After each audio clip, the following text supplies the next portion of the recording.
Hello students, मैं Rekha Sharma, associate professor department of chemistry, RR college Alwar, आपकी BSc part first semester first paper third physical chemistry की online class ले रही हूँ। आज के इस लेक्चर में मैं यूनिट 5 लिक्विड या द्रव्य अवस्था शुरू करने जा रही हूँ और आज जिस टॉपिक पर हम डिस्कस करेंगे वो है difference between solid, liquid and gas.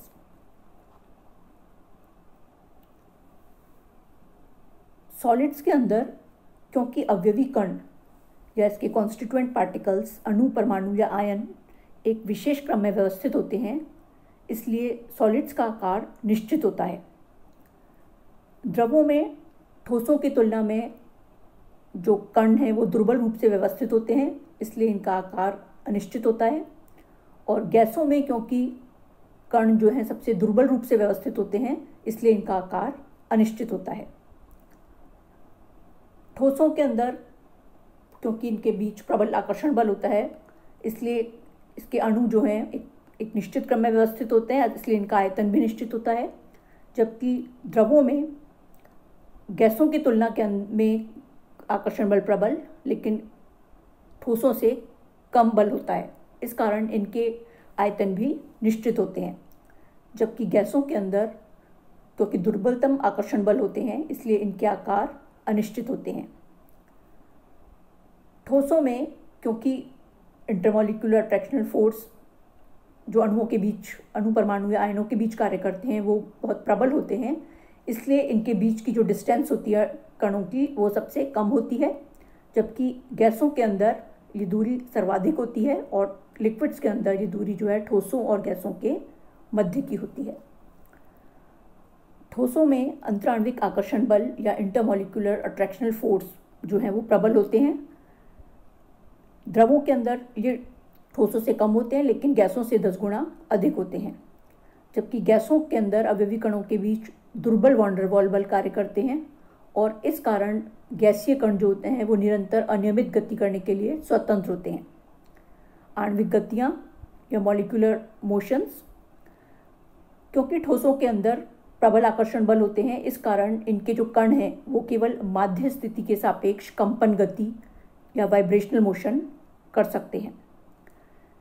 द्रवों के अंदर स्थानांतरण या ट्रांसलेशनल, कंपन या वाइब्रेशनल और घूर्णन या रोटेशनल तीनों प्रकार के मूवमेंट्स पॉसिबल हैं।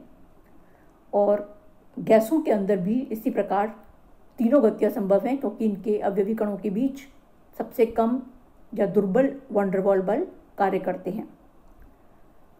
संपीड्यता या कंप्रेसिबिलिटी वह गुण होता है जिससे किसी भी वस्तु को दबाया जा सके।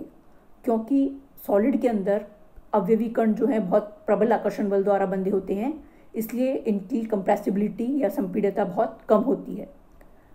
द्रवों की संपीड्यता ठोसों और गैसों के बीच की होती है, जबकि गैसेस के अंदर क्योंकि अंतराण्विक आकर्षण बल सबसे कम होते हैं, इसलिए इनके कणों के बीच जो दूरी है, अंतराण्विक दूरी, वो अधिक होती है, इसलिए इनमें रिक्त स्थान काफ़ी अधिक होता है और इन्हें आसानी से दबाया जा सकता है, इसलिए इनकी संपीड्यता सबसे अधिक होती है।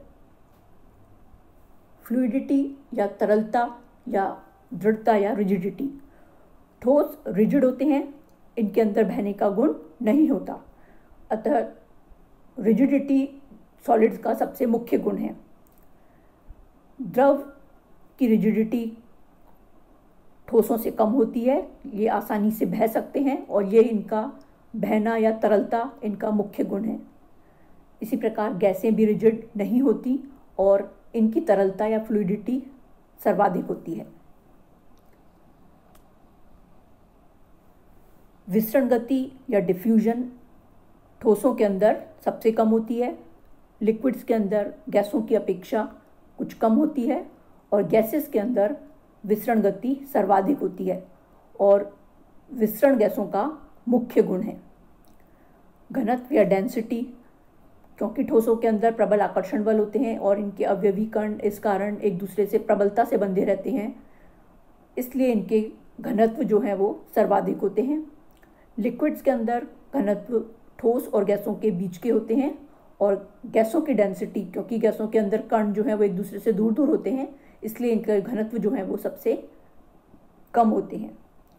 गतिज ऊर्जा या काइनेटिक एनर्जी, दिए गए ताप पर किसी सॉलिड की काइनेटिक एनर्जी सबसे कम होती है, क्योंकि कण जो है वो प्रबलता से अपने स्थान पर प्रबल अंतराण्विक आकर्षण बलों से बंधे रहते हैं। लिक्विड्स के अंदर काइनेटिक एनर्जी ठोसों और गैसों के मध्य की होती है, और गैसेस के अंदर काइनेटिक एनर्जी सर्वाधिक होती है, इसलिए दिए गए ताप के ऊपर जो गैसीय कण है वो निरंतर गतिमान रहते हैं। तापीय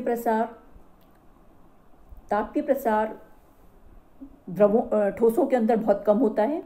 द्रवों के अंदर तापीय प्रसार ठोसों से ज़्यादा लेकिन गैसों से कम होता है, और कुछ द्रवों के लिए तापीय प्रसार गुणांक के मान नेगेटिव होते हैं। फॉर एग्जांपल वाटर के लिए 0 to 4 डिग्री सेंटीग्रेड के बीच तापीय प्रसार गुणांक के मान ऋणात्मक होते हैं।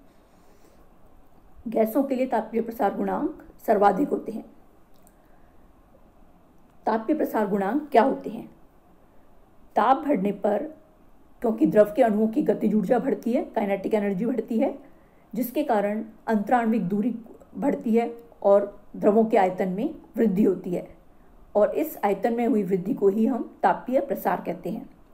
एक निश्चित दाब पर अगर हम द्रव का ताप 1 डिग्री सेंटीग्रेड बढ़ाएं तो द्रव के आयतन में हुई वृद्धि या Vt और द्रव के वास्तविक आयतन का अनुपात यानी V0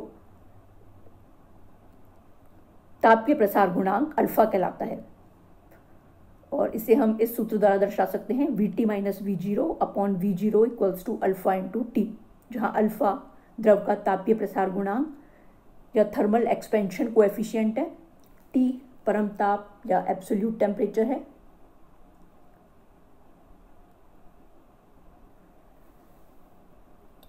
द्रव अवस्था को गैसीय अवस्था का विस्तारित रूप या संघनित गैसीय अवस्था यानी कंडेंस्ड गैसियस फॉर्म या extended form of gaseous state माना जाता है। गैसीय अणु उपलब्ध आयतन में तीव्र गति से निरंतर सभी संभव दिशाओं में मुक्त रूप से विचरण करते हैं, क्योंकि इनके बीच दुर्बल वॉन डेर वाल बल कार्यकारी होते हैं, और इस कारण इनका आकार भी अनिश्चित होता है। गैसों के समान द्रव अवस्था में भी अणु सभी संभव दिशाओं में निरंतर अनियमित रूप से गति करते हैं, और इनके बीच कार्यकारी अंतराण्विक आकर्षण बल या इंटरमॉलिक्यूलर फोर्स ऑफ अट्रैक्शन कम प्रबल होते हैं, और ये द्रव अणुओं को एक निश्चित आयतन में बांधे रखते हैं, किंतु इनका आकार अनिश्चित होता है। और क्रांतिक ताप और दाब यानी क्रिटिकल टेम्परेचर और प्रेशर पर पदार्थ की द्रव और गैस अवस्था के अंदर विभेद करना कठिन होता है। इसी प्रकार द्रव अवस्था को विस्तारित ठोस अवस्था यानी एक्सटेंडेड सॉलिड स्टेट या गलित ठोस अवस्था यानी मॉल्टन सॉलिड स्टेट भी माना जाता है। द्रव अवस्था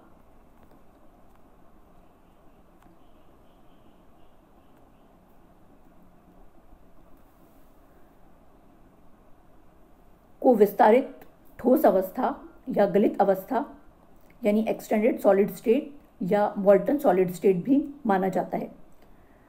द्रव अवस्था गैसों की अपेक्षा ठोसों से अधिक समानता दर्शाती है, और जो द्रवों के ठोसों के अधिक समान होते हैं वे हैं घनत्व या density.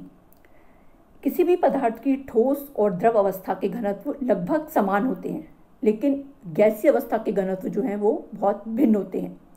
For example 0 degree centigrade पर जल या लिक्विड स्टेट का जो घनत्व है वो होता है 0.89 ग्राम पर सेंटीमीटर क्यूब, और 100 डिग्री सेंटीग्रेड पर ही अगर हम जलवाष्प यानी गैसियस स्टेट का घनत्व देखें तो इसकी वैल्यू बहुत ही कम यानी 0.0008 ग्राम पर सेंटीमीटर क्यूब होती है। गलन और वाष्पन की ऊष्मा, heat of fusion and vaporisation. ठोस को उसके गलनांक या मेल्टिंग पॉइंट पर द्रव में बदलने के लिए आवश्यक ऊष्मा को गलन की ऊष्मा या हीट ऑफ फ्यूजन कहते हैं। इसी प्रकार 1 ग्राम द्रव को उसके क्वथनांक या बॉइलिंग पॉइंट पर वाष्प में बदलने के लिए आवश्यक ऊष्मा को वाष्पन की ऊष्मा या हीट ऑफ वेपोराइजेशन कहते हैं। और किसी भी पदार्थ की वाष्पन की ऊष्मा उसकी गलन की ऊष्मा से हमेशा अधिक होती है। फॉर एग्जाम्पल, यदि हम आइस की हीट ऑफ फ्यूजन देखें या गलन की ऊष्मा, तो उसकी वैल्यू होती है 335 जूल्स। और यदि हम जल की वाष्पन की ऊष्मा देखें तो उसकी वैल्यू होती है 2260 जूल, जो हीट ऑफ फ्यूजन के कंपैरिजन में काफ़ी अधिक है। अंतराण्विक दूरी, सॉलिड्स और लिक्विड्स के अंदर अंतराण्विक दूरी बहुत अधिक नहीं होती, क्योंकि इनके अंदर कार्यकारी आकर्षण बल गैसों की अपेक्षा काफ़ी प्रबल होते हैं। जबकि गैसों के अंदर क्योंकि दुर्बल वैन डर वाल्स बल कार्य करते हैं, इस कारण अवयवी कणों के बीच में दूरी का मान बहुत अधिक होता है। कंप्रेसिबिलिटी या संपीड्यता, किसी वस्तु पर दाब डालने पर उसके दबने के गुण को हम संपीड्यता कहते हैं। क्योंकि पदार्थ की सॉलिड और लिक्विड स्टेट के अंदर अणुओं के बीच दूरी बहुत कम होती है, इसलिए इनकी संपीड्यता या कंप्रेसिबिलिटी बहुत कम या नगण्य होती है।